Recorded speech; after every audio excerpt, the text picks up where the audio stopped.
2020년 12월 27일 청년 예배에 오신 우리 모든 청년들 환영하고 축복합니다. 우리 이 시간 함께 사도신경으로 신앙 고백하겠습니다.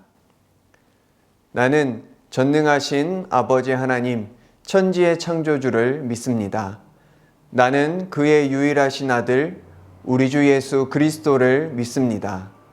그는 성령으로 잉태되어 동정녀 마리아에게서 나시고 본디오 빌라도에게 고난을 받아 십자가에 못 박혀 죽으시고 장사된 지 사흘 만에 죽은 자 가운데서 다시 살아나셨으며 하늘에 오르시어 전능하신 아버지 하나님 우편에 앉아 계시다가 거기로부터 살아있는 자와 죽은 자를 심판하러 오십니다.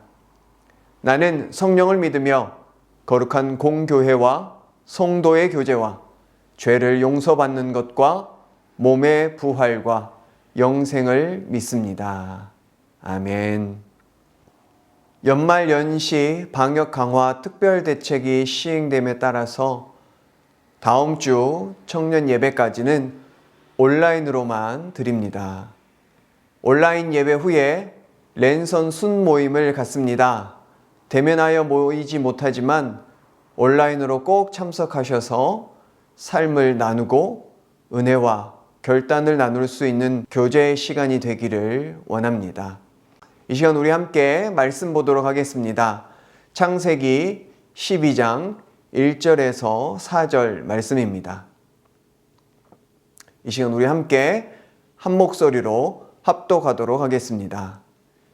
여호와께서 아브라함에게 이르시되 너는 너의 고향과 친척과 아버지의 집을 떠나 내가 내게 보여줄 땅으로 가라. 내가 너로 큰 민족을 이루고 내게 복을 주어 내 이름을 창대하게 하리니 너는 복이 될지라. 너를 축복하는 자에게는 내가 복을 내리고 너를 저주하는 자에게는 내가 저주하리니 땅의 모든 족속이 너로 말미암아 복을 얻을 것이라 하신지라. 이에 아브라함이 여호와의 말씀을 따라갔고 롯도 그와 함께 갔으며 아브라함이 하란을 떠날 때에 75세였더라. 아멘. 오늘은 신앙은 익숙한 것을 떠나는 용기다 라는 말씀으로 우리 함께 은혜를 나누도록 하겠습니다. 2020년 올 한 해 전 국민의 일상에 매일 문을 두드리는 것이 있습니다. 두려움이죠. 눈에 보이지도 않는 바이러스가 온 세상을 두려움에 가두었습니다. 감염에 대한 두려움 때문에 만남을 두려워하고 만남을 두려워하다 보니 일상은 더욱 외로워져 갑니다. 육체적 질병은 방어하고 있지만 정신적 질병은 속수무책입니다. 여론조사 전문기관인 데이터 리서치가 지난 21일 전국 만 18세 이상 남녀 1000명을 대상으로 코로나로 인한 우울, 두려움의 체감 정도를 조사했습니다. 응답자 중 90% 이상이 두려움을 느낀다고 답했습니다. 우리가 두려워하는 이유 중 하나는 불확실함입니다. 코로나가 도무지 언제 종식될지 불확실하죠. 열심히 취업 준비를 해도 언제 취업이 될지, 결혼은 할 수 있을지 모든 것이 불확실합니다. 모든 것이 불확실한 이 시대를 사는 우리에게 하나님께서 원하시는 것은 무엇일까요? 바로 이 불확실함을 견뎌내는 것입니다. 그래서 우리에게 필요한 것이 믿음입니다. 매일 우리의 삶의 문을 두드리는 것이 있습니다. 두려움이죠. 영국에 이런 속담이 있습니다. 두려움이 문을 두드렸다. 믿음이 대답하며 문을 열었더니 문 밖에는 아무도 없었다. 두려움과 믿음은 동전의 양면입니다. 동전을 뒤집으면 한 면만 보입니다. 두려움을 사라지게 만드는 것은 믿음이죠. 왜냐하면 두려움의 반대편에는 믿음이 있기 때문입니다. 어린아이들에게 가장 큰 두려움은 어둠입니다. 그래서 캄캄한 밤에 혼자 화장실 가는 것을 무서워하죠. 아이들이 이 두려움을 극복할 수 있는 것은 무엇일까요? 바로 아빠의 손을 잡는 것입니다. 아빠가 함께 있으면 걱정 없다는 믿음 때문이죠. 아빠의 손을 잡으면 어둠 속에서도 당당하게 걸을 수 있습니다. 사실 변하는 것은 없죠. 어둠도 그대로이고 집안의 모든 것도 그대로입니다. 단지 변하는 것은 아이의 마음 속에 어떤 마음이 자리 잡느냐입니다. 두려움과 믿음은 환경의 변화가 아닙니다. 환경을 바라보는 나의 시각의 변화입니다. 두려움은 환경을 주목하지만 믿음은 하나님을 주목하기 때문입니다. 하나님을 주목한다고 환경이 변하지는 않죠. 하나님을 믿는다고 고난이 없는 게 아닙니다. 코로나 바이러스는 믿는 자든 믿지 않는 자든 구별하지 않습니다. 그러나 다른 점은 더 이상 환경이 나를 두렵게 만들지 못한다는 것입니다. 이것이 믿음의 능력입니다. 지금 여러분을 두렵게 만드는 환경은 무엇입니까? 거기서 여러분은 무엇에 주목하고 있습니까?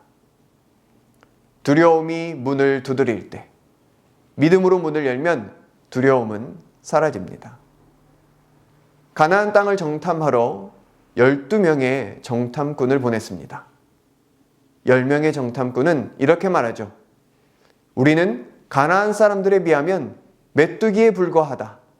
우리는 그 땅을 점령할 수 없다고 두려워합니다.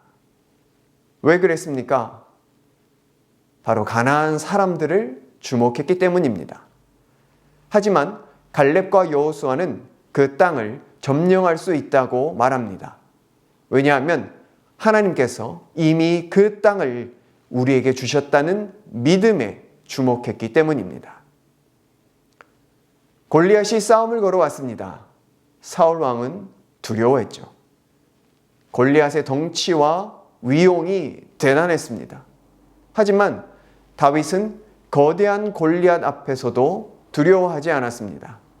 골리앗의 덩치가 아니라 하나님께 주목했기 때문입니다. 전쟁은 하나님께 달렸다는 믿음이 있었습니다. 믿음으로 문을 열 때 두려움은 사라집니다. 가나안 땅의 병사들을 보고 또 골리앗의 덩치를 보면 두렵습니다. 하지만 그보다 더 크신 하나님을 주목할 때 더 이상 두려워하지 않을 수 있습니다. 2020년 올 한 해 우리를 두렵게 만드는 것들이 얼마나 많이 있었습니까? 이제 두려움의 근원지에서 눈을 들어 희망의 근원지로 눈을 돌립시다. 올 한 해 나를 두렵게 만들었던 것들에서 눈을 돌려 새해에는 믿음으로 반응하는 우리 모두가 되기를 주님의 이름으로 축복합니다. 우리가 이 불확실함의 시대를 견디기 위해서는 믿음이 필요합니다. 오늘 본문도 그 믿음으로 불확실함을 견뎌낸 이야기가 나옵니다. 오늘 하나님께서는 아브라함을 부르십니다. 본문 2절 말씀을 보면 내가 너로 큰 민족을 이루고 내게 복을 주어 내 이름을 창대하게 하리니 너는 복이 될지라. 3절에서는 땅의 모든 족속이 너로 말미암아 복을 얻을 것이라고 말씀하십니다. 아브라함을 통해 세상이 복을 받게 되는 것, 이것이 아브라함을 부르신 목적이며 이스라엘 백성을 만드신 하나님의 뜻입니다. 우리도 마찬가지입니다. 하나님께서는 아브라함을 부르신 것처럼 우리 모두를 부르셨습니다. 부르신 목적은 무엇인가요? 세상에 복을 가져다 주는 통로가 되는 것입니다. 왜냐하면 이 세상은 죄로 말미암아 하나님의 복을 잃어버렸기 때문입니다. 주름진 셔츠를 펴기 위해서는 무엇이 필요하죠? 네, 다리미입니다. 다리미질을 통해 셔츠의 주름을 펼 수 있습니다. 셔츠의 주름진 부분엔 그늘이 집니다. 세상도 그렇죠. 인생의 공허함, 본질적인 외로움, 미래에 대한 두려움으로 주름져 있습니다. 그 속에서 사람들은 여전히 불안해하며 고통스러워합니다. 이것을 채우기 위해 끊임없이 서로의 것을 빼앗아 나를 채우고 서로 상처를 줍니다. 그러나 끝이 없죠. 왜냐하면 죄로 물든 인생은 깨진 항아리와 같기 때문입니다. 이 깨진 항아리를 다시 회복시키는 것이 복음이 필요한 이유입니다. 우리 모두는 깨진 항아리였습니다. 내 인생의 공허함을 채우기 위해, 본질적인 외로움을 달래기 위해 명품으로 채워보고, 지식으로 채워보고, 인기로도 채워봤습니다. 그러나 해결이 되던가요? 잠시는 채울 수 있으나 이내 목이 마르죠. 깨진 항아리이기 때문입니다. 이것을 회복시키기 위해 예수님께서 오셨습니다. 그리고 우리는 그 주님으로 말미암아 인생의 공허함과 외로움과 두려움을 채우게 되었습니다. 이 사실을 삶으로 보여주는 것, 이것이 우리를 부르신 목적입니다. 그런데 2절에서 한 가지 주목할 것은 주어가 하나님이십니다. 내가 너로. 아브라함이 큰 민족을 이루고 세상의 복의 통로가 되는 것은 아브라함이 아니라 하나님께서 하신다는 것입니다. 우리의 삶도 마찬가지입니다.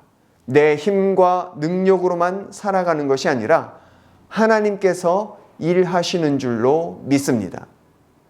인생은 그림과 같습니다. 1년, 2년, 인생의 한 획, 한 획이 그어지다 보면 마침내 완성되어지기 때문입니다. 화가는 하나님이시고 우리는 붓입니다. 인생이라는 캔버스에 나의 삶이라는 붓으로 하나님께서는 멋진 그림을 완성해 가십니다. 그렇다면 우리는 아무것도 안 하고 있는가요? 아니죠. 우리가 해야 할 일이 있습니다. 그것은 바로 떠나는 것입니다. 본문 말씀 1절입니다. 여호와께서 아브라함에게 이르시되 너는 너의 고향과 친척과 아버지의 집을 떠나 내가 내게 보여줄 땅으로 가라. 아버지의 집, 그러니까 지금껏 평생 살아왔던 익숙한 삶을 떠나라고 말씀하십니다. 단순히 거주지를 옮기는 게 아닙니다. 지금껏 살아왔던 옛 삶의 방식들, 가치관을 버리라는 것이죠. 무엇 때문입니까? 신앙은 새로운 삶, 이전과 다른 삶을 사는 것이기 때문입니다. 아브라함이 살던 곳은 어떤 가치관을 가지고 살았습니까? 신을 잘 섬기고 지극정성을 다하면 신이 감동하여 복을 준다는 신관이었습니다. 그리고 그 복은 자신의 욕망을 채우기 위한 도구였습니다. 결국 신은 자신의 욕망을 위한 수단이었죠. 아브라함의 아버지 데라와 아브라함도 그러한 우상의 형상을 만들어 파는 삶을 살고 있었습니다. 그가 떠나야 했던 것은 이러한 삶의 방식과 가치관이었습니다. 하나님께서 이스라엘을 출애굽시키시고 율법을 주셨습니다. 그 이유는 애굽에서 살아왔던 삶의 방식, 가치관을 버리고 하나님의 백성다운 삶의 방식과 가치관으로 살기 위해서입니다. 구약시대 이방 민족들의 제사는 신을 감동시켜 자신들의 욕망을 채우기 위함이었습니다. 하지만 이스라엘의 제사는 하나님과의 관계 회복, 이웃들과의 관계 회복이었습니다. 사무엘은 순종이 제사보다 낫고 듣는 것이 순양의 기름보다 낫다고 하였습니다. 오늘날도 마찬가지죠. 우리는 예배를 통하여 말씀에 순종하는 삶으로 나아가야 합니다. 우리의 예배가 예배당 안에서만 그친다면 반쪽짜리 예배를 드리는 것입니다. 우리가 모여 예배 드리는 이유는 말씀에 대한 순종의 삶을 살아가기 위함입니다. 믿지 않는 사람들의 삶의 방식과 믿는 사람들의 삶의 방식이 똑같다면 이것은 목적대로 사는 삶이 아닙니다. 신앙은 새로운 삶을 사는 것이기 때문입니다. 세상과 다른 삶의 방식으로 사는 것입니다. 그래서 신앙은 익숙한 것을 떠나는 용기입니다. 아브라함은 자신의 익숙한 것을 떠나 믿음으로 불확실함을 견뎌냈습니다. 우리가 왜 익숙한 것을 떠나야 하는가? 익숙한 것을 떠날 때 가야 할 길이 보이기 때문입니다. 아인슈타인이 이런 말을 했습니다. 어제와 똑같이 살면서 다른 내일을 기대한다는 것은 정신병 초기 증세이다. 다른 결과를 원한다면 지금까지와는 다른 선택을 해야 한다는 말입니다. 왜냐하면 오늘의 나는 과거에 해왔던 선택의 열매이기 때문입니다. 살을 빼기 위해서는 이전과 다른 선택을 해야 합니다. 체중이 불어난 것은 식습관과 생활습관의 결과이기 때문이죠. 입이 좋아하는 음식이 아니라 몸이 좋아하는 음식을 선택해야 합니다. 단 것을 늘 입에 달고 다니면서 살을 빼려는 것은 마치 굴러떨어지는 바위를 거미줄로 막겠다는 것과 같습니다. 저도 예전에 위가 많이 안 좋았습니다. 새벽 예배를 가려고 일어나면 속이 너무 쓰려서 무척 힘들었습니다. 건강 컨설팅을 받아본 결과 문제는 저의 식습관이었습니다. 잘 씹지 않고 또 물을 안 마시며 오히려 밥 먹을 때 물을 마시는 습관이 원인이었습니다. 그래서 습관을 고치기 시작했습니다. 일어나자마자 따뜻한 물을 마시고 밥을 먹을 때는 최소 50번씩 씹어서 삼켰습니다. 공복기에는 자주 물을 마셨습니다. 이렇게 선택을 바꾸었더니 신기하게도 두세 달이 지나자 속쓰림 증상은 완전히 사라졌습니다. 나의 선택이 삶의 결과를 만들어내기 때문입니다. 신앙도 마찬가지입니다. 하나님과의 관계가 더욱 깊어지고 싶다면, 내 신앙이 더욱 성장하고 싶다면 그에 따르는 선택이 중요합니다. 이전의 삶과 똑같으면서 결과가 바뀌길 원한다면 이것은 마치 시험 공부는 전혀 하지 않으면서 만점 받기를 기대하는 것과 같은 것이죠.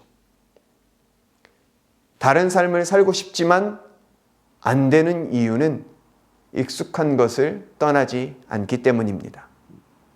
다른 결과를 원한다면 선택도 달라져야 합니다. 왜냐하면 오늘의 나는 과거의 선택들의 열매이기 때문입니다. 많은 사람들이 두려움을 없애기 위해 안정적인 것을 찾습니다. 그러나 안정적인 것이 삶의 목적은 아닙니다. 파울로 코엘료의 순례자에는 이런 문장이 있습니다. 배는 항구에 정박해 있을 때 가장 안전하다. 하지만 그것이 배가 만들어진 이유는 아니다.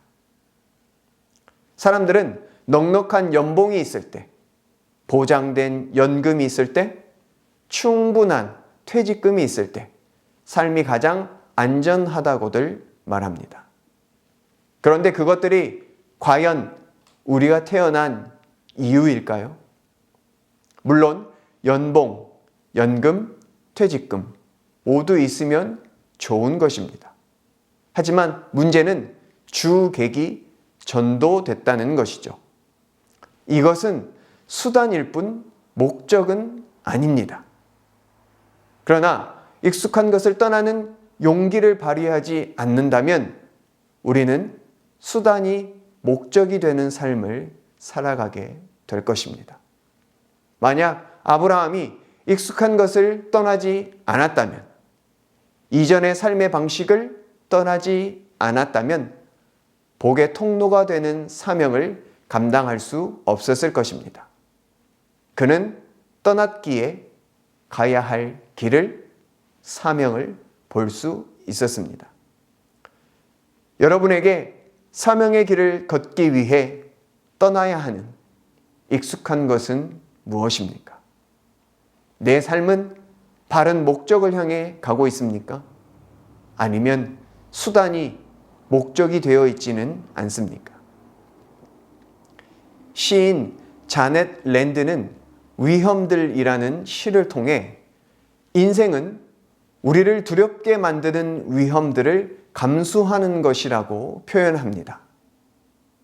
사는 것은 죽는 위험을, 희망을 갖는 것은 절망하는 위험을, 시도하는 것은 실패하는 위험을 감수하는 일이다.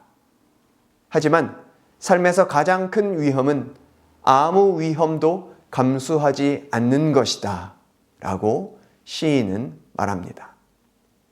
아무 위험도 감수하지 않는 것은 두려움을 회피하는 것입니다. 두려움이 문을 두드릴 때 믿음으로 문을 여는 것이 아니라 문 여는 것을 피하는 것이죠. 불확실한 시대입니다. 하지만 우리는 이러한 불확실함을 견뎌야 합니다. 견디기 위해 우리는 위험을 감수하는 용기가 필요합니다. 익숙했던 것을 떠나는 용기가 필요합니다. 왜냐하면 신앙은 새로운 삶, 다른 삶을 사는 것이기 때문입니다. 실패할 것이 두려워 아무것도 시도하지 않는 사람은 아무것도 배울 수 없습니다. 배울 수도 깨달을 수도 없기에 성장할 수도 없는 것이죠. 미래가 불안해서 쌓아놓는 것으로 안정을 누리는데 어떻게 이웃을 위해 나눌 수 있겠습니까? 이웃을 사랑하라는 말씀은 성경 안에서만 보게 되어집니다. 하나님께서 오늘 아브라함을 부르신 이유는 그를 통해 세상에 복을 주시기 위함입니다. 오늘 우리를 부르신 이유도 마찬가지입니다. 익숙했던 것을 떠나 새로운 삶으로 세상에 복의 통로가 되는 것입니다. 2020년 한 해가 저물어 가고 있습니다. 우리는 이제 2021년 새해를 맞이하게 됩니다. 올 한 해를 돌아보며 내 삶의 목적과 수단이 뒤바뀌어 있지는 않았는지 돌아보기를 원합니다. 2021년도 나를 채우시는 분은 하나님이심을 고백하며 믿음으로 나아갑시다. 그러기 위해 내 삶에 익숙했던 것을 떠나는 용기 있는 삶을 살기를 예수님의 이름으로 축복합니다.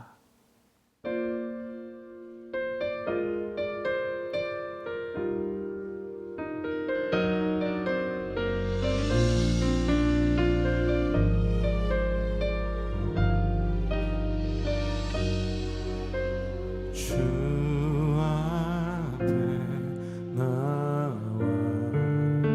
제사를 드리네 마음 열어 내 삶을 드리네 주를 봅니다 끝없는 사랑 날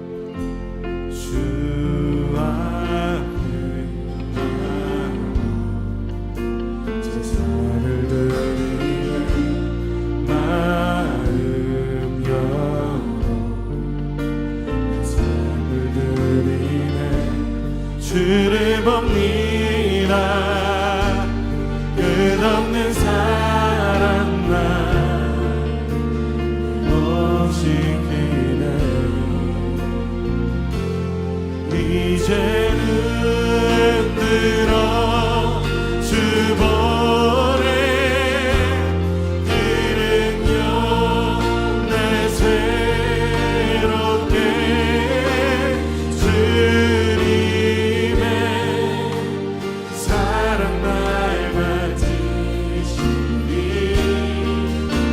내 모든 두려움 사라지네 폭풍 속에도 주 붙들고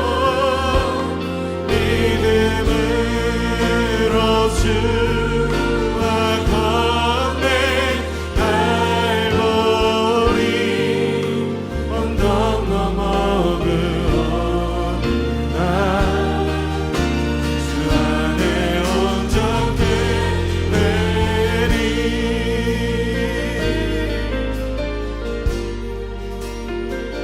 주 앞에 주 앞에 나와 세상을 누리네 마음 열어 삶을 드리네 주를 봅니다 끝없는 사랑과 흠없이 기네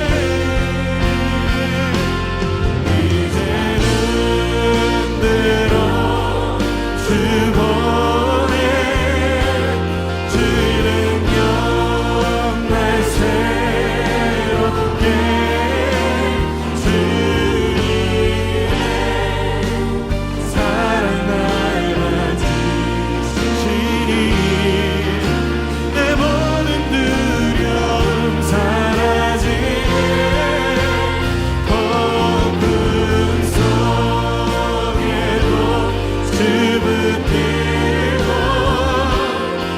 믿음으로 주와 건네 언덕 넘어 그 어느 날 주 안에 온전케 되리 주를 봅니다 끝없는 사랑 나 없이 기네 이제는 들어 주 번에 믿음으로 날 새롭게 주님의 사랑 날 가지시니 내 모든 두려움 사라지네 폭풍 속에도 주 붙들고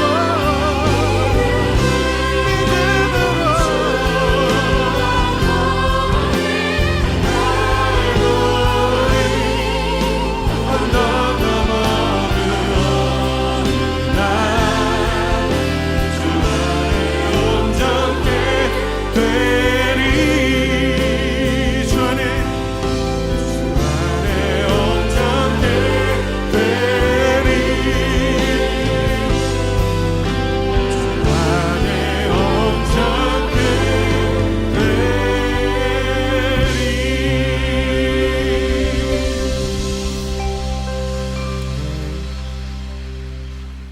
이 시간 우리 함께 말씀 기억하면서 기도하도록 하겠습니다. 하나님 아버지, 올 한 해 우리의 삶을 돌아보며 목적과 수단이 뒤바뀌어 있지는 않았는지 돌아보게 하여 주시옵소서.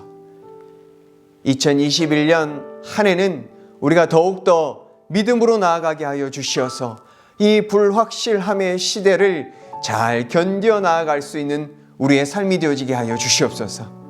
우리의 삶 가운데에 이전의 삶의 방식을 버려야 할 것은 무엇인지, 내가 떠나야 할 내 삶의 익숙함은 무엇인지를 깨닫게 하시고 보게 하여 주시어서 그것들로부터 떠나 새로운 삶으로 나아갈 수 있는 우리의 모든 신앙이 되어지게 하여 주시옵소서. 이 시간 우리 함께 주여 외치고 기도하도록 하겠습니다. 주여! 하나님 아버지, 2020년 마지막 예배를 드리게 하여 주시니 감사합니다. 올 한 해의 삶을 돌아봅니다. 참 많은 일들이 우리를 두렵게 하였습니다. 그곳에서 우리는 어떠한 반응을 보이며 살아왔는가? 주님, 2021년 한 해는 우리가 그 모든 환경과 여건 속에서 환경을 보며 두려워하는 것이 아니라 하나님을 보며 담대하게 나아갈 수 있는 우리의 삶이 되어지게 하여 주시옵소서. 우리를 부르신 삶의 목적을 분명히 깨달아 수단이 목적이 되는 삶이 아니라 우리를 부르신 그 목적대로 살아갈 수 있는 은혜를 허락하여 주시옵소서. 그러하기 위하여 익숙했던 것을 떠나는 용기를 주시옵소서. 결단하게 하여 주시고 그 결단을 위하여 우리의 삶의 매일의 선택을 바르게 해 나갈 수 있는 지혜와 용기를 허락하여 주시옵소서. 우리 가운데에 새해를 허락하여 주시니 감사합니다. 주님, 2021년도 새해에도 변함없이 하나님만을 믿고 의지함으로 하나님께서 우리를 그 부르심대로 하나님의 기쁨이 되어지는 삶을 살아가는 우리 모든 청년 공동체가 되어지게 하여 주시옵소서.